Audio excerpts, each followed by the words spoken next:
আমি শেখ রবিউল ইসলাম বাবলু, আহ্বায়ক ভাসানী অনুসারী পরিষদ। আমরা 2022 সালের 27 অক্টোবর নিবন্ধনের জন্য যত রকম প্রক্রিয়া ছিল নির্বাচন কমিশন কর্তৃক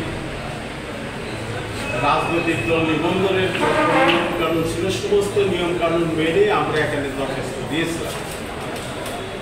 পরবর্তীতে তারা আমাদেরকে এই যে ডকুমেন্ট দেখেন, তাদের 11ই জানুয়ারিতে 2023 একটা চিঠি দেন এবং সেখানে উল্লেখ করে যে আমাদের 33% মহিলা কোটা আমরা পূরণ করতে ব্যর্থ হয়েছে।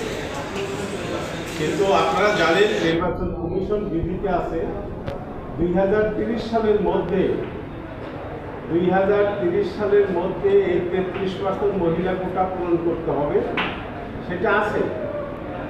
অজ্ঞাত কারণে আমি নাম প্রকাশ করব না, আপনারা বুঝেন গত 16 বছর যে যুগটা গিয়েছে, একটি ফ্যাসিবাদী শাসনের যাতা গণপিষ্ট ছিলাম আমরা।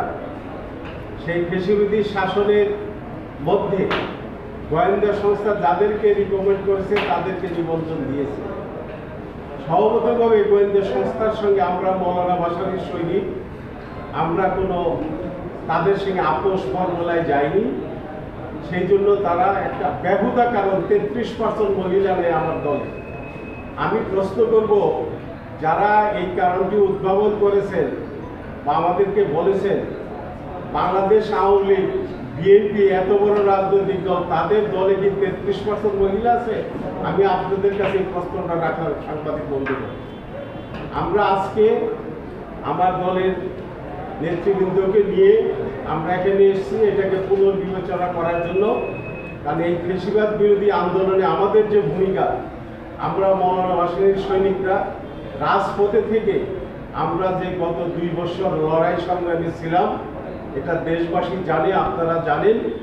কাজেই আমরা মনে করি এখন আমাদের এটা পুনর্বিবেচনা করবে এবং আমরা নিবন্ধন পাবো, এই আশাবাদ ব্যক্ত করি। আমরা অলরেডি জমা দিয়েছি, তারা রিসিভ করেছে আমাদের দরখাস্তটি, পুনর্বিবেচনার দরখাস্তটি তারা রিসিভ করেছে। এই যে তার রিসিভিং কপি আমরা নিয়ে যাচ্ছি। আমরা আশা করব বর্তমান যারা আছেন, আগেও তারাই ছিলেন, আমরা এখন আলমগীর সাহেবের সঙ্গে দেখা করব, সৌজন্য সাক্ষাৎ করে আমরা অনুরোধ করে যাব যে অতি সত্বর আমাদের নিবন্ধনটি দিয়ে দেওয়া হয়, আমাদের দলীয় নিবন্ধন। পুনর্বিবেচনার আবেদনটি যদি আমরা না পাই, সেখানে আমরা আইনে যেতে বাধ্য হব, কোর্টের আশ্রয় নিতে বাধ্য হব।